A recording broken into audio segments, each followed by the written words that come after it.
Welcome into the 5105 show, brought to you by StrengthCoachNetwork.com. Ooh, there you go. Love that. Love that. The official presenting sponsor right now, I just decided, of the 5105 show. Let's go. You run this whole thing, huh? Whole thing, just like you with this. I think yours is a little bit more official. Appreciate it. What do you do? I don't know if you were obviously the assistant coach to Coach Doyle when I played and you were at Iowa, and then you went on to become the head guy for Towson. Yep. Fired at Towson because that's how it happens for staffs. If you're a part of Division I sports, teams don't win, you get axed. Yep. Axe them. They don't know what they're doing. How many times does I've got a whole list of places to go today. How many times does a staff get fired, football staff, and a strength staff retain their spot? About less than 1% when you're Ever? in FBS or if you're in the NFL. You're at about the 1%. The head coach is going to bring in their guys. And yeah, that's because the AD is going to be like, hey, we got to give you what you need to win and to be successful. You want your strength guy. Here you go. Yeah. It's tough. Tough gig. It is.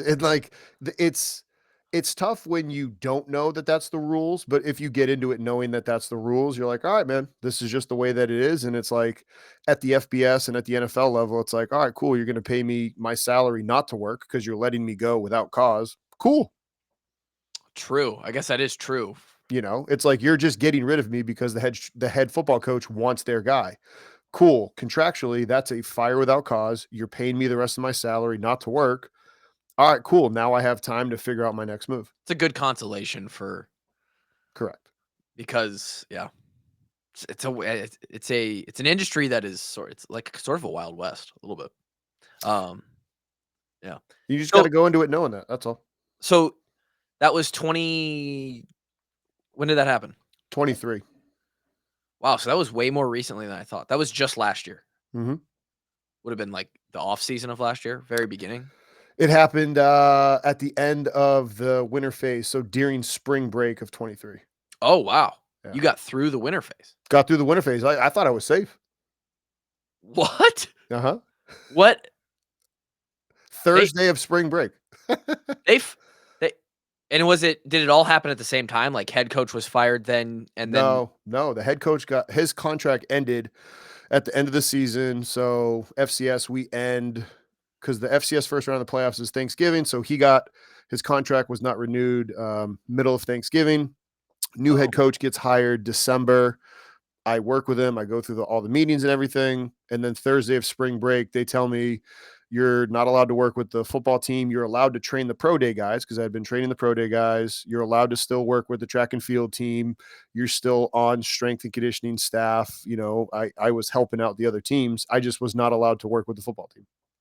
Wow. That's wild. Isn't it crazy? I was very briefly in like the what I call the real world. I live in a fantasy world now. I feel like I'm on my own. But I worked in a local gym for about 5 months. It was a lead edge, correct? Yeah. We talked about it. Yep. And I got pulled into the office. I think it was like the second Friday of February, about a month before COVID hit and everything shut down. I'd love to blame it on COVID, and that's why I lost my job or whatever. But like the manager and head coach of that location brought me in. And he's like, "Hey, sucks, but we're gonna actually have to let you go in a couple weeks. Like this, we've got 2 weeks left with you." He gave me all the excuses of why, and it was so jarring. Like, thought I had been doing so great, and maybe I had been.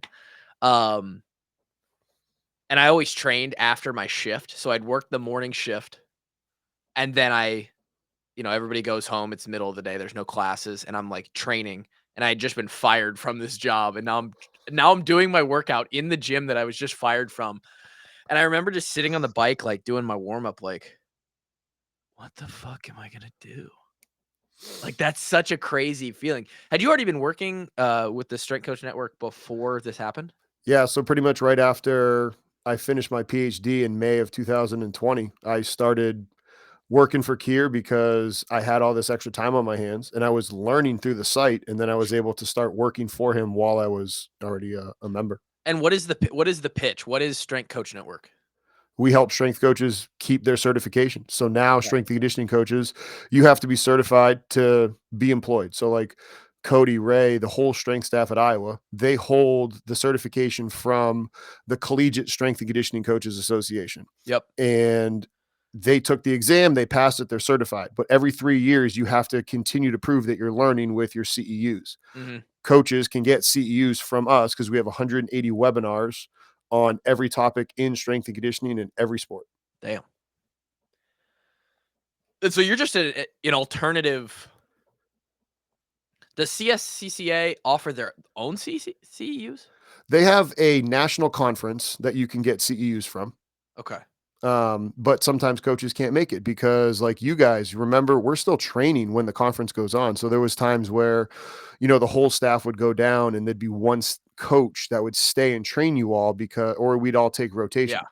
So to help coaches out with that, if they have, a reason that they can't travel, or let's say that they have a birth of a new kid and they can't travel and they Yeah. need CEUs. Yeah. Well, now they can get CEUs and they can learn from some of like literally the best names in strength and conditioning. DeMarco's done 2 presentations, Nice. Brian Mann, some of the legends in the field of strength and conditioning. Now coaches can actually have really good education.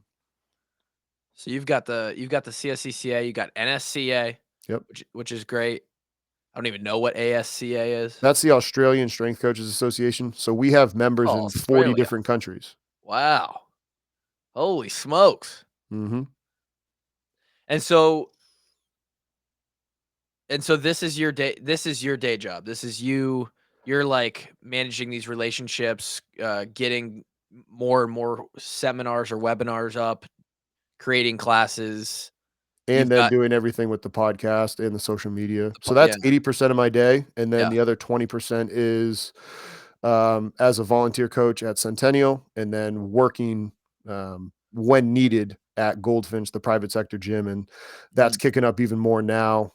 It was super busy at the start of this year, and then now when kids went into school, it slows back down, but still yeah. working there. Sweet. Which is how I did. Oh, you'd be proud of this one. I don't know if you'd be proud of the time, but we had the CrossFit class was going on while I was training athletes last night. And Jeff Woody is over there, right? yep, Yeah, Jeff and then Sean. So they own that one together. And it's funny because I get to play the Iowa card versus the Iowa State guys that are over there. And, yeah. I'm the minority and it's fine. Like, I don't care. I'm still, Hawks by a million. I mean, And Jeff was a big. I don't know. This is sort of a weird tangent that we're going on the Iowa 5-10-5 show, but Jeff is from Southeast Polk or went to Southeast Polk, and as a younger kid, like coming up 7th, 8th grade, like I knew who Jeff Woody was.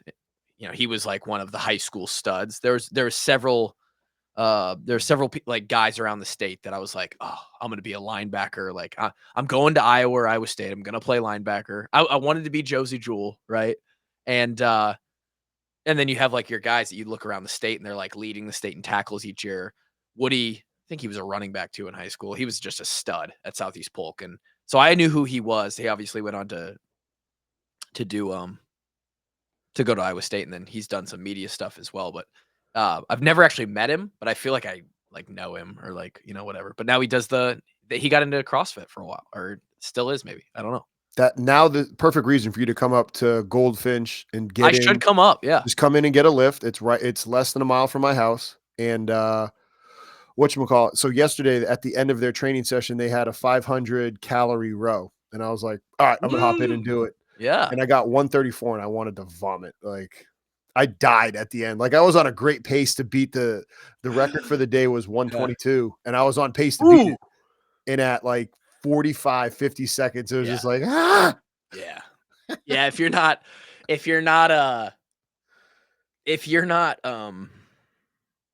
conditioned on a rower, it can Hadn't done anything truly lactate like that. Like the oh closest thing was maybe doing a kickboxing round or jujitsu, but like even at that, you're not going the entire time. Like you can no. bounce around and Yeah. and get energy. And there's a localized fatigue that a machine creates, or a movement pattern like that creates, that just, if your body is not accustomed to it, you could start to feel sick real Yep. bad.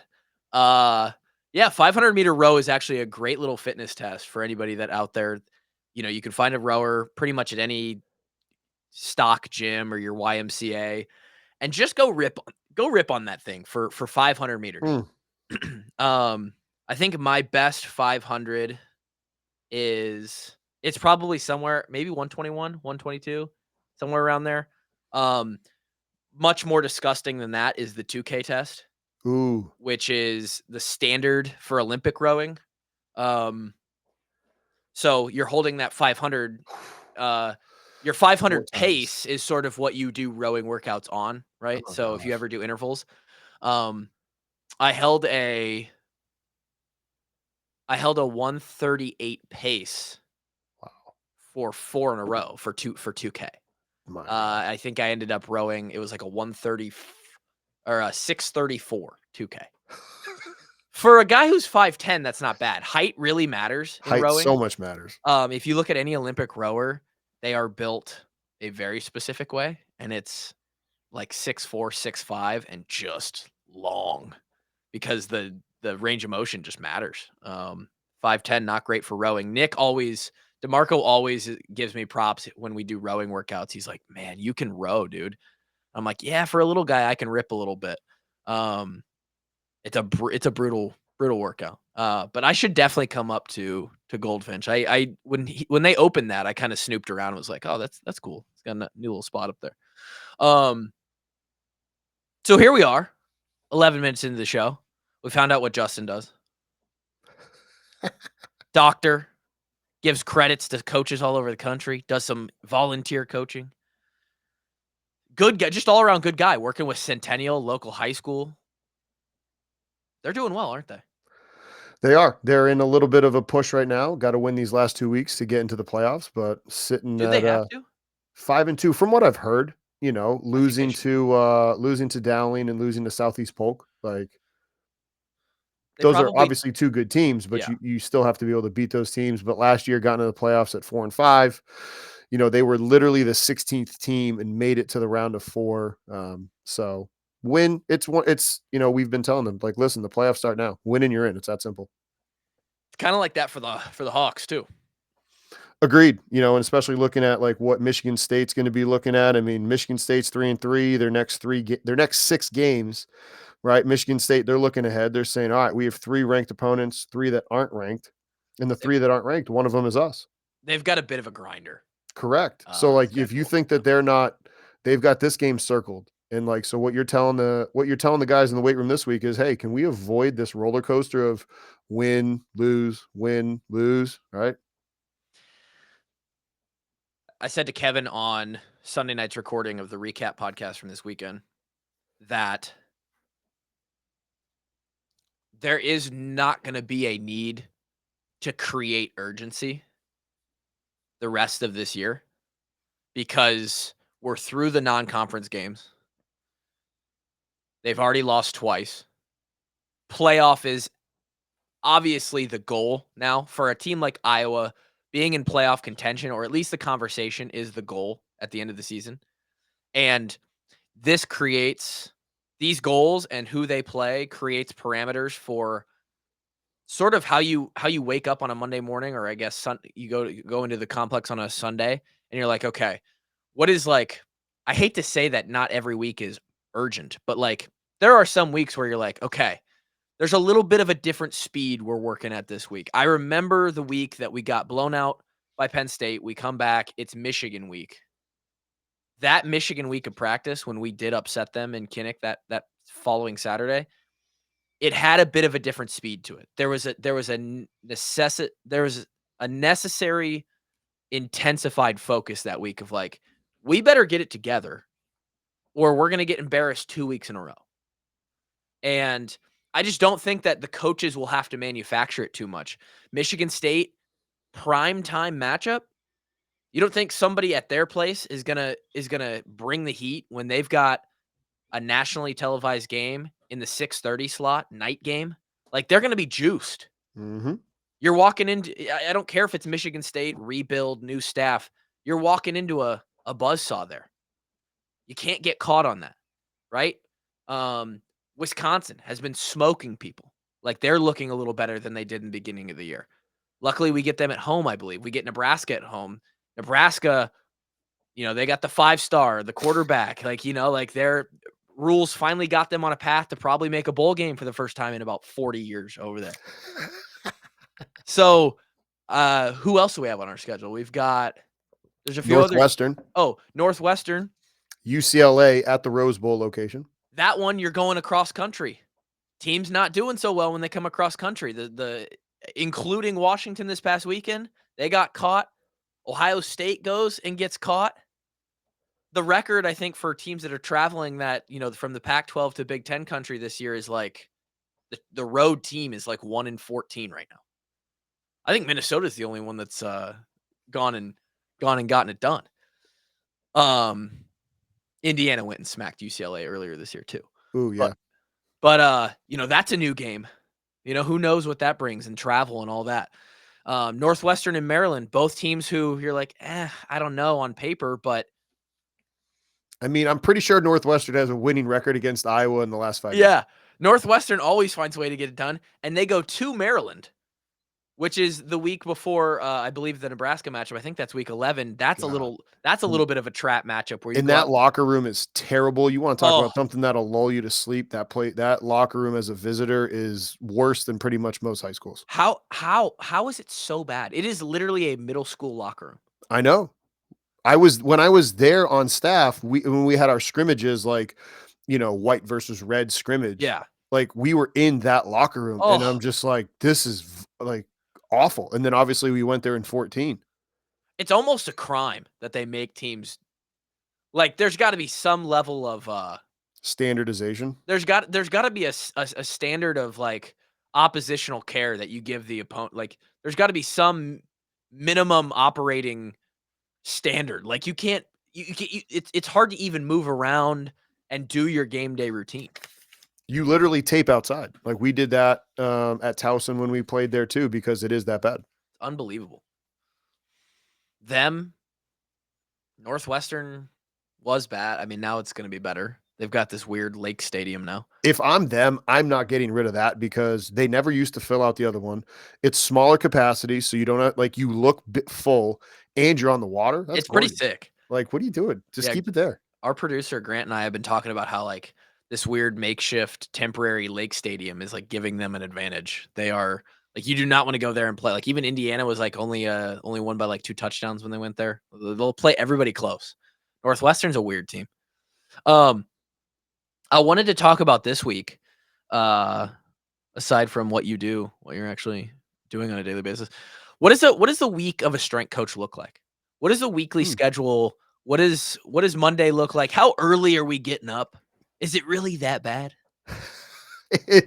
I mean, so right now it's all going to depend on where you're at in the totem pole. So like Cody and Ray, they're not doing the setup as the assistants. So like back when I was there, us slaps. Is Cody So number 2? Cody's number 2. So Ray's 1, Cody's 2. So Ray's in what Doyle was, and Cody's where Ray was. Cool. So like back in the day, Real quick though, I just want anybody who sees just the hair combed over just beautifully, the aviator this is sunglasses, so true. all blacked out. He's like he looks so good, man. I saw him on the broadcast the other day and he still is just like he's so fit.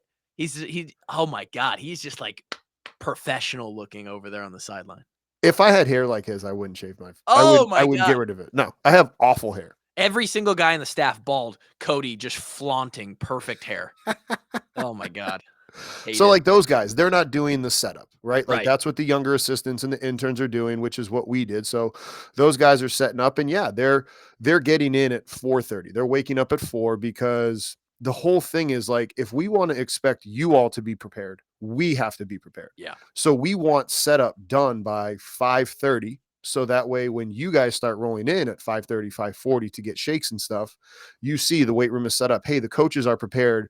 They can ask us to be dialed in because you players can see that we're dialed in. Yeah. So yeah, we're waking up that early on a day before the lift. Will you sleep in the day like on a Tuesday when there's no practice? Yeah, you'll sleep in. You'll probably come in, if it's not your coverage day. Because that was one of the things that I know they're still going to do. But what Doyle was really good about is you had a coverage day. We're like, all right, you got 5 people on staff. Hey, one of you're always first in and last out on this day.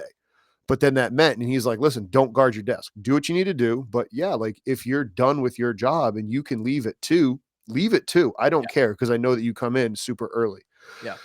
Um, so Tuesdays you'll come in a little bit later because practice, it's only practice, and then we'll do stuff like go play noon hoops, right? And like bond with Did you the did you guys go play hoops? yeah, and we'd go with like the ops guys or the GAs, and that was always fun because you're building that relationship with the Maxes, the Bens, the Broads, Yeah. Chris Ruth, and you're playing with, playing basketball with both Brands. Like that was a super fun time, right? And You you're play with playing Tom and Terry? Tom and Terry were like the rebound gods, right? Like What? just that was so much fun.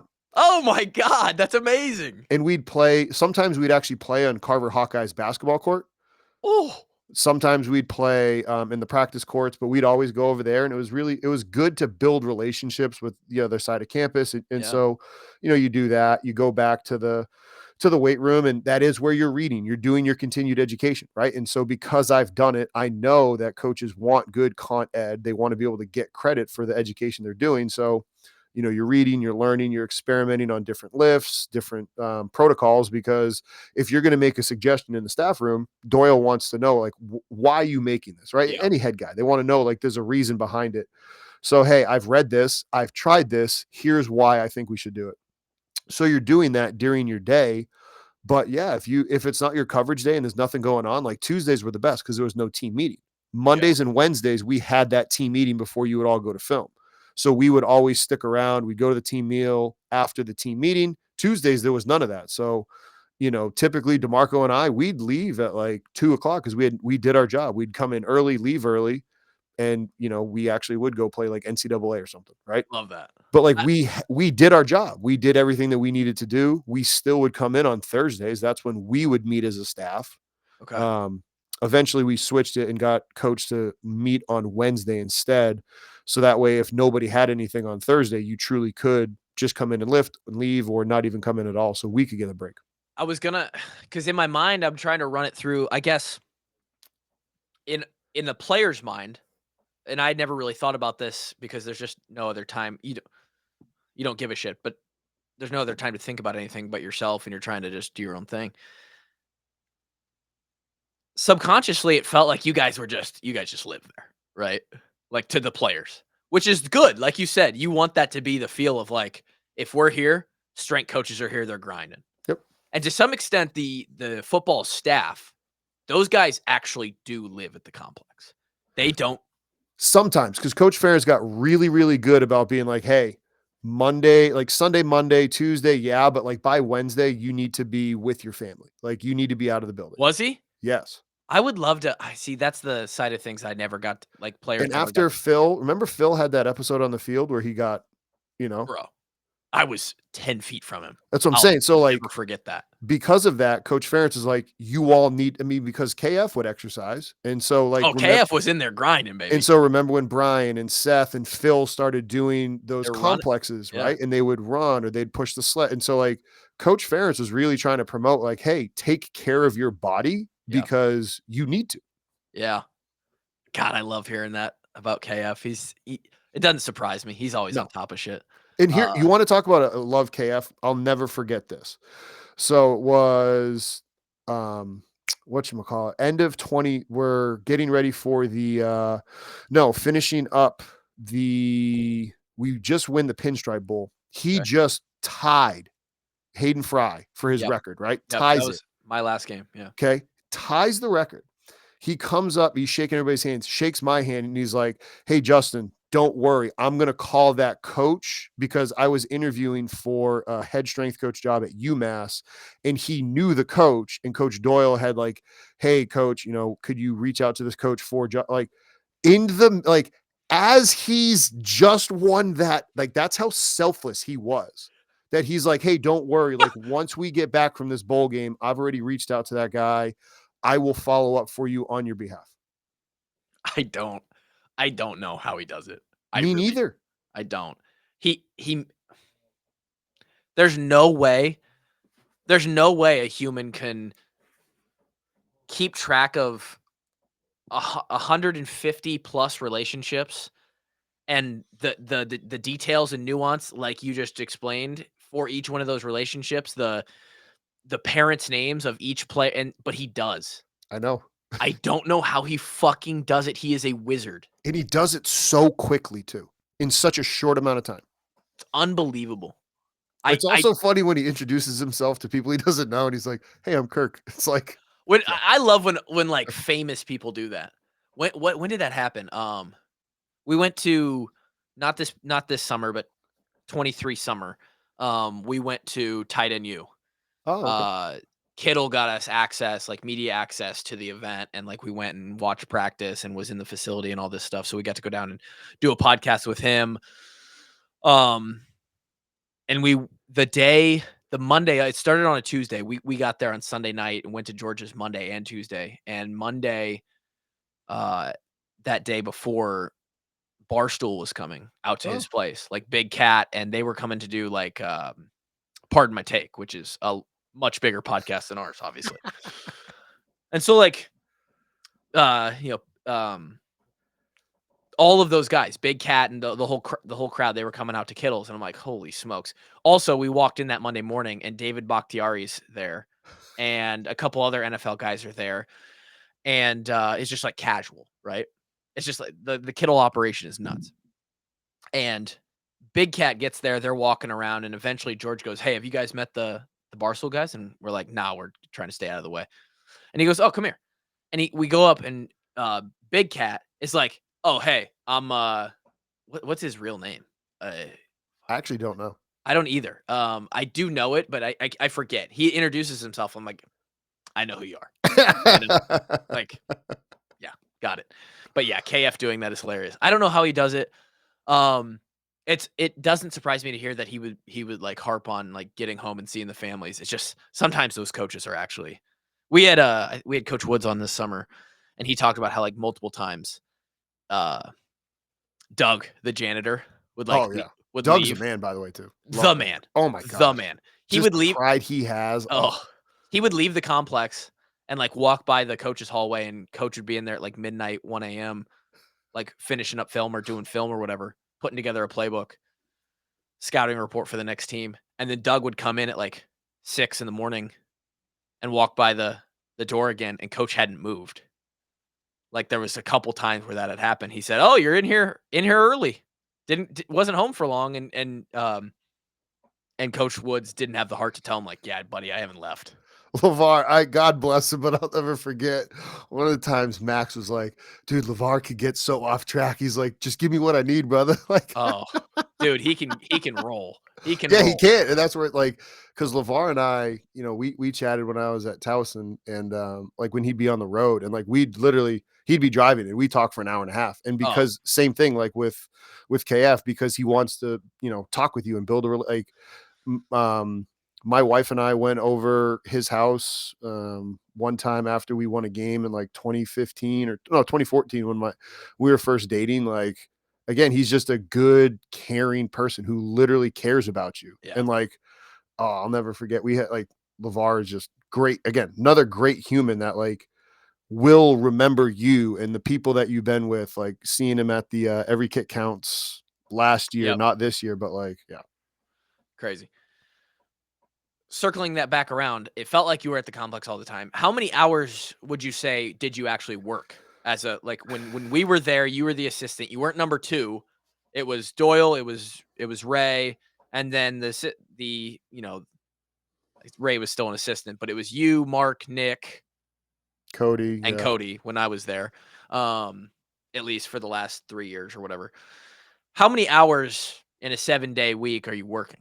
You're like when you add it all up, your average was 60, you know. 60. And it's like it sounds worse than it is, or maybe it doesn't sound as much as I don't know what people think. But that includes, like you having to travel. That's where it's like, what is considered hours working? Is Right. it okay the minute I leave the facility and then don't come back? Like, all right, because if you consider that, it's a lot more Yeah. versus like, when you're a coach, it's just part of who you are, Right. So it's like, sure, you might leave the facility, but all right, let me leave the facility and go and read over here and get Yeah. out in the sunshine, or let me go and experiment with this. Like, even going and doing jujitsu or kickboxing, like learning a mentality and a skill from a different group of people that you can then apply with the players, that's still learning and still kind of on the job. But like actual hours in the facility, on an average in season week, yeah, you're close to 60. And it's, Yeah. you're just kind of And you know that you're signing up for that. correct. And Like, it's like I said, it's part of who you are. And when you have like these other coaches that have massive salaries, like, yeah, your wife and your kids, like your wife doesn't have to work. So she'll take care of the kids. She can come to the facility and train with you and see you, and you can have that relationship, and you can go get lunch, or then when she picks your kids up, like, so it's really just more of a truly fluid, this is just part of your life and yeah. it's who you are and it's embedded in your DNA, and it's fine. I will say the assistant salaries, I don't know what they are now, but the assistant salaries, not enough. No, not even close. They never were. Like, dude, they're not like again, and like for me, it was like, all right, I was making not nearly as much as the head guy. And I'm like, man, he's making more than like 10 times me. And it's like that's one of the things where some of the assistants, like it's just not enough. Like it really is. Call it what it is. You have the four P's, like sure, your pay isn't what other people's is, but that is what it is. It could be more. And to me, if I ever did get one of those head P5 jobs, I have my list of coaches that I'd hire, and I would just be like, all right, instead of me making this astronomical amount, like, hey, let's add up what everybody's is. Yeah. Let's create real salaries where it's like, hey, I don't need to be this. Let me take care of you all because I can't be me without you. 100%. Not to mention you do the bitch work, right? A lot of the time. 100%. Loading the prowlers, loading Oh this, and like gosh. all of that. That was Hey, us hey, move 14,000 pounds from this side of the facility to the other side of the facility, please. Um, at 4 in the morning. yeah, at 4 in the morning. Uh, I just like at a school like Iowa with the budget they have and the work that I saw you guys do. You just said 60 hours, sometimes more. Like, there's no reason that's not a six-figure job for an assistant. Agreed. There's no reason. Agreed. And anything over that 100, it's so hard. Like, I don't really subscribe to like certain jobs being more valuable than others. It's a weird concept. It's like, well, you work just as hard for 40 hours as somebody else. Like, how much is that really worth? Um, but like when it comes to like a standard of living and like what the kind of work you guys were doing and the industry that you were in with that much money, Yep. there's no reason. No Agreed. reason. Speaking of pay, we'll finish on this. This past week, the old uh, Iowa strength conditioning intern thing was posted, Oh, as it it was? always is, to Oh, Twitter. They always post it like, okay. "Hey, we're looking for people," and I think this round would be technically looking for people for the spring. Yep. And people always freak out that it says unpaid position. Can you provide some insight to that? I've several times I've gotten into like arguments with on there, or we've talked about it on the podcast where I'm like, I promise you the value of this position. And like, if you really go in and you put yourself into it, the value is there.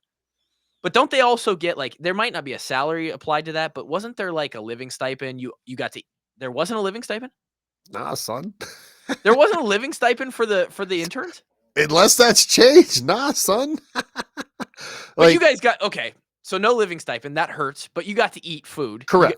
So it's like you you're not gonna get an inflow of money, but you're not gonna have an outflow. So like okay. outside of figuring, and if you think about it from this perspective, right? Like everybody hears that and they freak out, but like remember this. There's not going to be a lot. The reason that the summer was so competitive to get an internship and why there was more is people that were finishing grad school or finishing undergraduate, they would go in the summer because they quote unquote had nothing else to do. Yeah. So that was harder because people like myself, I drove from Massachusetts to Iowa, but I did it knowing that, all right, I got to sublet an apartment. I won't have to worry about food. All I got to do is take care of this for a 3-month period of time, get into debt to be able to pay this, but the payoff is worth it at the end. If you think about an unpaid internship from the perspective of tap into the university. There are so many exercise science kids that want to learn what it's like to be a strength and conditioning coach because Yeah. so many people have no idea. Tap into that, tap into the other colleges around. And now it's a kid that's going to school. They don't need somewhere to live. They don't need to like, and if you want to learn about it, yeah, you're going to get paid with food. You're going to get paid with great experience. You'll get gear. And guess what? If you do a great job, they'll start to give you more responsibilities. Yeah. Guess what? They'll also probably let you come on the sideline. You can start living the life that you want to live. And then you've proven that you're a valuable asset and they'll help you get a job. Yeah. I think especially in Iowa, and I'm sure there's other places like this too. I'm biased because it was Iowa, but like you had Doyle, then it was Nick, and there was this network of guys who was like, you had Joel, guys before even Joel, or you were there. I remember my freshman year, there was a couple guys named, oh fuck, what were their names? Uh, Dustin Bethke's now the head Dustin, assistant at Oregon State. Dustin. Yep. Is he really? Mhm. Oh, nice. So there was, and then you start to know these guys, you get introduced again, like you said, you get this more experience. And then like when it comes time to get a job, oh, now you have Doyle's recommendation. Like that's going to carry a little weight, Yep. right? So I don't know. That always kills me when people are like, how about you pay the interns? It's like, well, there's, I feel like the unpaid portion of it too draws in a better applicant because you know that they're truly doing it because this is what they want to do with their life. Like they are committed to this. Yep. And I know that sounds like it's like it's 2024. Pay the fucking interns. And yeah, again, there's probably more money for the assistant coaches. There probably is like a small like stipend for the Well, and here's what the thing too though, like, because if you just start paying any random intern, you're not going to get, like you said about the quality person. But guess what does start to happen? If you stick around let's say you're an intern and you intern your sophomore year and you prove that you're worthy and you stick around like you really don't think that they wouldn't find a way to pay you as the quote unquote head intern? right. Come on, people. Like Yeah. if you've proven your value, and then guess what happens? You talked about DeMarco, Joel, myself, like Pete Remis. Anybody that is on that staff at Iowa was an intern and was their best intern. Yeah. Joel was the best intern in the class of 11, got hired in 12. I was the best intern in 12, got hired in 13. DeMarco was the best intern in 13. Like you just go down the line. Weissman. Right? So like you intern, you show that you're good.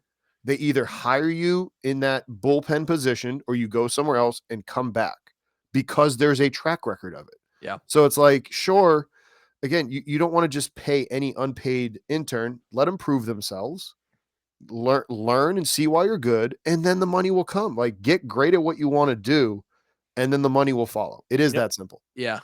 Yeah. There you go, people. That's the reality of it. The guy that just popped into my mind was that big German guy, Simon. Oh Holy my God, shit. Simon. Oh Fire my your glutes. Fire your glutes. Dude, he stayed at chin to Doyle's hip, house for like chin to hip. 2 months because he needed to get a surgery and couldn't work. So like Yeah, he's he had some stuff happen to him while he was here. Like there was man, oh that guy was gosh. crazy. Fire your glutes. That's And because he'd amazing. say it out of nowhere. He'd just be like, you'd be walking by like, Hey, fire your it glutes. might be it might be the best, fire in your glutes, man. You'll never forget that though. Like this Yeah. is 10 years later. I was firing my glutes yesterday. The 500-meter row is a good little piece. Something everybody else can go do is one that I did yesterday. It was part of a little qualifier that Nick and I are doing. 12, 10, 8, 6, 4, 2. Front squats at 135, burpees over the bar. Oh, geez. So 12 front squats, drop it, 12 burpees. 10 front squats, 10 burpees. 8 front squats, down to 2. 42 reps of each. What do you think a good time on that would be? Take a guess. 42 reps of Twelve, front squat, 135, 42 burpees over a bar. 12 to 15 minutes, maybe? I love CrossFit so much. I did it in 3:11.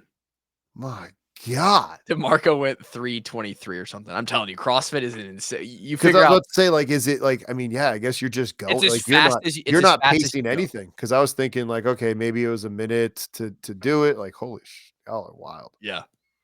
The acid in your body after you do that in about 3 minutes is bad.